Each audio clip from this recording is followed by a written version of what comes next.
What if you were told a tiny motorcycle could cost more than a brand new mid-size performance bike? That it could be torn down to its bare frame and totally rebuilt with parts that have no business being on a machine so small? On paper, it's one of the most illogical, financially irresponsible projects in the world of motorcycling. A stock Honda Grom runs about $3,600. A fully custom one, we're talking 3, maybe even 4 times that. And for what?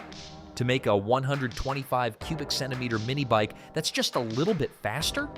Well, that's the secret. It's not always a 125 anymore.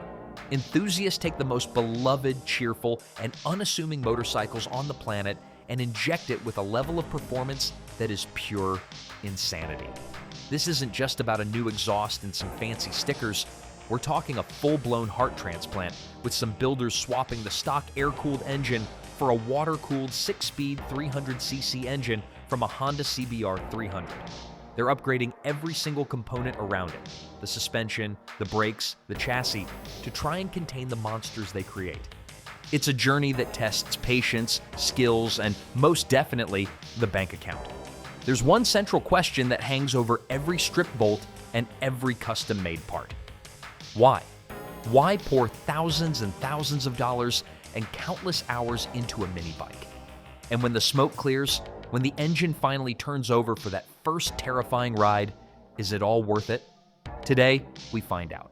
We're going to explore the world of one-of-a-kind mini bike monsters and then deliver the final verdict. But before we dive in, do me a quick favor, hit that like button and subscribe if you're into wild builds, big performance in small packages, and the kind of projects that make 0 sense on paper but are absolutely legendary in execution. All right, let's get into it. Now, why would anyone even think about a project this absurd? You first have to understand the Honda Grom. Since it first came out, the Grom has been a full-blown cultural phenomenon. It's not the fastest, the biggest, or the most advanced motorcycle, but it has been one of Honda's highest-selling street bikes for years. The reason for that is simple: pure, unadulterated fun. The stock Grom is a masterpiece of accessibility. With a starting price around $3,600 USD, a low 30-inch seat height, and weighing just 224 pounds, it's one of the easiest bikes to ride. Almost anyone can hop on and feel totally confident.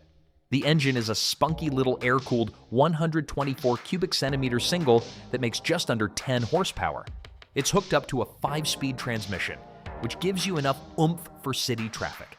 It's light, nimble, and has a playful personality that makes you want to treat every ride like an adventure. It barely sips fuel and is built with legendary Honda reliability. It is, in many ways, the perfect city bike. But the Grom's practicality is only half the story. The other half, the more important half for custom builders, is its status as a cultural icon and a blank canvas. The Grom's success has created this massive, vibrant, and wildly creative community. You'll find Grom-specific meetups, rallies, and races all over the country, like the Barber Small Bore Festival in Alabama or the Smoky Mountain Small Bore Rally. These events bring thousands of people together to celebrate these little bikes, showcasing everything from stunt shows to drag racing. And when you go to one, you realize pretty quick that no 2 Groms are alike. The aftermarket scene for the Grom is wild. You can swap out nearly every part. While most owners stick to simple mods, there's a hardcore group that sees the Grom not for what it is, but what it could be. To them, that small frame is a blank canvas for a high-performance transformation. The goal? Not practicality, but to turn it into a mini street fighter or tiny track weapon.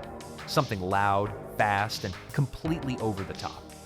The goal isn't a practical commuter. It's to build a showstopper, a conversation starter, and a machine that delivers a ride so unique and so thrilling that it justifies the madness of building it. So, how do you turn a friendly little Grom into a fire-breathing mini rocket? It starts with a plan, and at the core of any serious build is the engine. The stock 124 cubic centimeter air-cooled motor is charming but underpowered. Some go for big bore kits or even turbo setups, but the boldest route is a full engine swap. The go-to choice? A 286 cubic centimeter liquid-cooled engine from the Honda CBR300R. It delivers around 3 times the horsepower and includes a 6-speed transmission, a major upgrade from the Grom's 5-speed. Thanks to companies like Chimera Engineering and Wicked Grom, engine swap kits make the process relatively straightforward, though bolt-on rarely means easy. But dropping a bigger engine into the Grom is only step one. Triple the horsepower means the rest of the bike needs serious reinforcement. Suspension upgrades come next. Most builders opt for top-tier parts, especially from Öhlins. A high-end rear shock alone can cost $500 to $700, offering full adjustability for handling the added power. Up front, an Öhlins fork kit adds stiffer springs and better damping, keeping things planted when the throttle opens up. Then come the brakes. The stock setup gets tossed in favor of full Brembo conversions. P32 or P34 calipers paired with stainless steel lines and custom brackets drastically improve stopping power. Many also install oversized EBC brake rotors for maximum bite. A full kit easily surpasses $400. Finally, there's traction. The stock wheels and tires won't cut it. Builders fit wider rims and grippy, performance-focused tires to handle the extra speed and torque. Every part, from engine to tires, is chosen not just for power, but for harmony. This isn't a random parts bin build. It's a carefully engineered blueprint for turning a 125 cubic centimeter mini bike into a high-performance machine. On paper, it all makes sense, but getting from blueprint to reality, that's where the real challenge begins. So, if you're into wild one-off builds and tiny bikes with huge power, hit like and subscribe so you don't miss the rest of this teardown. We're about to break down real costs, the gotchas that blow budgets, and then take this CBR300 swapped Grom for its first brutal ride. So what's the craziest Grom mod you've seen or done? Drop it in the comments. Now, let's continue. So every great build starts with excitement and maybe a little too much optimism. Step 1, the teardown. The Grom is stripped down piece by piece. Panels, seat, fuel tank, exhaust, all gone. The wiring harness is carefully labeled and unplugged. The stock engine, just a few bolts and it's out. Within hours, the bike is reduced to a bare frame on a lift, surrounded by perfectly good parts. And that what have I done moment then sets in. Then comes the main event, squeezing a CBR300 engine into the tiny frame. With a swap kit, it technically bolts in, but that's where the easy part ends. The motor looks hilariously massive in the Grom's frame, and while the mounting brackets are precision engineered, everything else becomes a fight. The Groms are air-cooled, the CBR engines are not. So now you need to mount a radiator, route hoses, all from scratch. Builders fabricate brackets, test fit radiators, and snake custom hoses around the frame without kinks or clearance issues. It's all trial and error. Then there's the exhaust. The stock CBR system is too big and doesn't fit. There's no bolt-on solution. Builders usually weld their own mid-pipe, bending and mocking up stainless steel until it clears everything and still looks good. It's part art, part engineering headache. But nothing tests patience like wiring. The Grom's simple electrical system and the CBR's complex harness are not plug-and-play. Everything has to be manually spliced. Ignition, fuel pump, kill switch, sensors, lights. One bad connection and the ECU fries, or the bike doesn't start. Once the wiring is sorted, things get smoother. High-end parts like the Öhlins rear shock bolt right in. The upgraded front forks drop into place. Brembo brakes and oversized rotors finally give the build the stopping power it needs. Stainless lines are bled, and suddenly, the machine starts looking like a real motorcycle again. But make no mistake, by this point the budget is toast, the timeline's blown, and the builder is exhausted. What started as a fun project has become a war of attrition, but the light at the end of the tunnel is getting brighter. So with the brutal mechanical work behind them, builders finally shift gears, from grease-stained chaos to pure artistry. Because a bike this wild can't just go fast, it has to look fast too. The transformation isn't complete until the visuals match the performance. The stock Grom bodywork, even on newer models, feels too cute for the beast it's become. Many swap and custom fairings with sharper lines and a more muscular Street Fighter vibe. Paint becomes a centerpiece. Deep metallic grays, bold candy reds, or stealth matte finishes make the bike look like it was carved from solid metal. Every major component, from the swing arm to the body panels, often gets the pro treatment with flawless paint or powder coating. Lighting upgrades swap bulky stock turn signals with sleek, super bright LEDs. Out back, a fender eliminator kit cleans up the tail, and an integrated LED taillight slides under the new rear section, giving the bike a clean, race-inspired silhouette. Then comes the carbon fiber, because nothing screams high-end like it. Carbon fiber fenders, chain guards, and side panels add a touch of exotic flair and functional weight savings. Finishing touches pull the entire aesthetic together. Adjustable rear sets add both style and rider control, while clip-on or pro taper bars dial in the aggressive riding position. Upgraded grips, short throw levers, bar end mirrors, and a custom-stitched seat bring everything to a level of refinement that most mini bikes never see. Then, finally, the moment arrives. The last bolt is torqued, the paint is polished, and the lights flick on. What was once a stock Grom, a charming, unassuming little commuter, is now a head-turning weapon. Gold Öhlins suspension gleams under deep custom paint. Red Brembo calipers peek out from behind sticky tires. Carbon fiber shimmers in the light. The size is the same, but everything else has changed. It no longer looks like a toy. It looks crazy. The Grom is gone. In its place stands a fully custom mini bike rocket, built to turn heads, built for style, and built to blow minds. These builds are big projects, and the results are some of the most insane mini bikes on the road. But the world of custom Groms and its community is absolutely huge, spanning to every corner of the globe. What some of these builders are doing to their Grom is crazy. All right, let's talk about the part of build shows that usually gets skipped over, what something like this actually costs. It's easy to get lost in the engine swaps and shiny parts, but the financial reality is sobering. These are never cheap projects, and the final numbers can be shocking. Let's start at the beginning. A brand new Honda Grom starts at an MSRP of $3,599. Add in fees, and you're at about $4,000 for a perfectly fun motorcycle. That warranty is immediately voided and turned into a money pit. The biggest single expense is the engine swap. A good low-mileage CBR300 engine with its harness and ECU can cost about $1,500. A Chimera engine mount kit is around $245. But that's just the start. The radiator can be another $250. The custom hose kit, $55. A billet intake manifold, another $100. A custom fabricated stainless exhaust system can end up costing nearly $800. Just getting the engine in and running can cost over $3,000. Next, the supporting cast. An Öhlins rear shock is about $700. The Öhlins front fork kit adds another $320. That's over $1,000 just to make the bike handle better. The brakes are another area where corners can't be cut.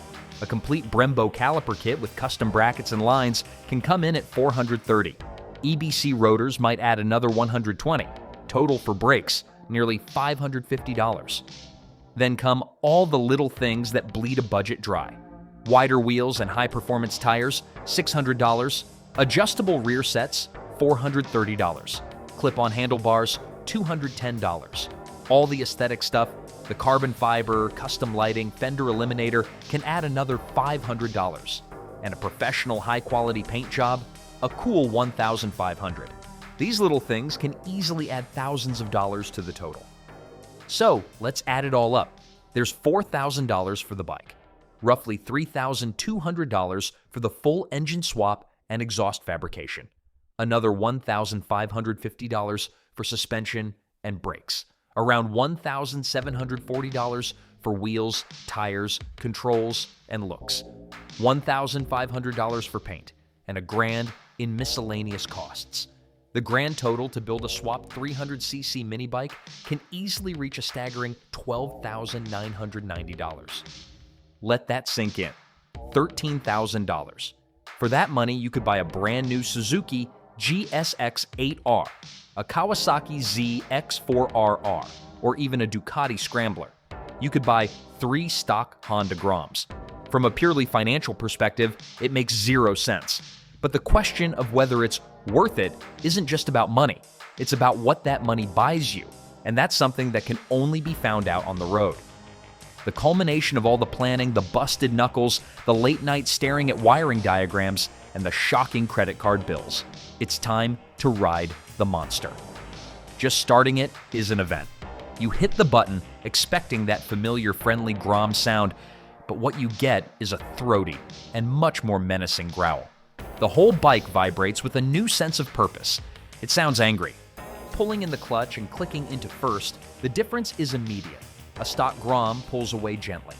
These customs lurch forward with an aggressive urgency. The torque is staggering for a bike this size. A clumsy twist of the wrist in first or second gear will send the front wheel straight to the sky. It demands respect from the word go. Out on the open road, the performance is simply mind-bending. The acceleration is brutal. It rockets away from stoplights, leaving cars and confused motorcyclists in its dust. A stock Grom struggles to hit 60 miles per hour. These machines blow past that in third gear with 3 more to go. Hitting 80 miles per hour is easy, and it feels like there's plenty more to give. For the first time, a Grom feels at home on the highway, able to not just survive, but actively pass traffic. The 6-speed gearbox is a dream, with smooth, positive shifts that are perfectly matched to the power. But straight-line speed was only half the goal. Can the chassis actually handle it? The answer is a massive yes. The investment in the Öhlins suspension and Brembo brakes pays off big time. You can throw it into a turn with a level of confidence that would be pure terror on a stock Grom. The suspension soaks up bumps, keeping the bike settled, and the sticky tires provide endless grip. The Brembo brakes are powerful and precise, hauling the bike down from speed with total authority. It's no longer a wobbly mini bike being pushed past its limits. It's a genuine, razor-sharp performance machine that just happens to be tiny. The riding experience is intoxicating. It's an assault on the senses. The loud exhaust, the rush of acceleration, the telepathic handling, it all creates a ride that's more thrilling than a lot of superbikes, purely because of the absurdity of it all. It's a tiny terror that punches so far above its weight, it's in a category of its own. Sure, there are trade-offs, maintenance will be more demanding, and it is definitely not for a new rider.